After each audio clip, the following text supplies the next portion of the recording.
안녕하세요. 코로나19의 확산에 정부 위기경보가 최고 단계인 심각으로 격상됐습니다.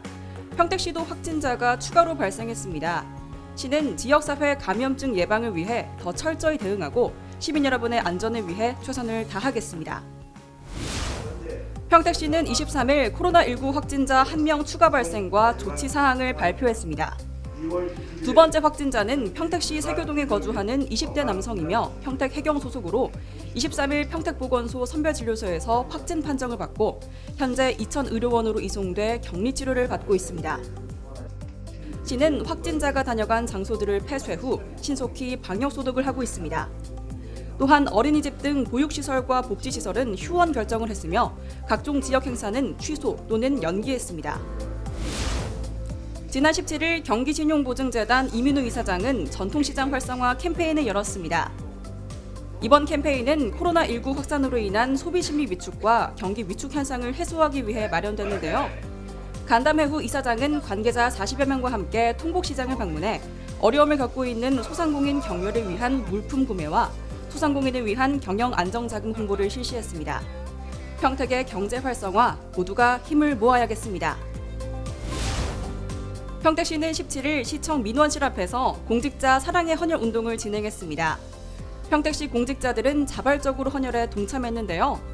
시청을 방문한 민원인들도 함께 참여해 그 의미를 더했습니다. 이번 헌혈 운동은 연 2회 정기적으로 실시하는 헌혈 외에 코로나19의 영향으로 혈액 수급이 어려워 추가로 진행됐는데요. 헌혈 시 체온 측정, 마스크 착용, 손사정제 구비 등 코로나19 감염에 대비해 충분한 예방 조치를 취하고 있습니다. 지난 18일 정잔선 시장, 권영화 시의장, 이보영 상공회의소 회장, 평택시 기관장 등이 모여 코로나19로 얼어붙은 지역 경제를 살리기 위한 방안을 논의했습니다. 이날 기관장들은 관내 기업 제품과 농수산물 구매 소비 촉진, 지역 상점 및 인근 식당 이용하기 등을 통해 어려움을 겪고 있는 기업과 상인들을 지원하기로 했는데요. 평택시의 얼어붙은 지역 경제가 하루빨리 회복되면 좋겠습니다. 지난 21일 시청 종합상황실에서 정책 간담회가 있었습니다. 시장, 시의회 의장 등 총 34명이 참석해 평택시의 주요 현안을 공유하고 시민의 불편사항에 대한 해결 방안을 모색했는데요.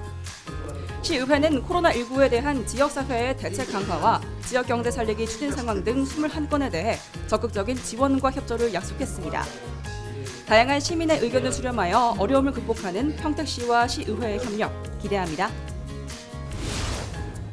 지난 21일 대표협의체 위원 등 59명이 참석한 가운데 평택시 지역사회보장 대표협의체 회의를 개최했습니다. 이날 회의는 대표협의체 신규 위원 위촉, 2019년 연차별 시행 결과 심의 등으로 진행되는데요.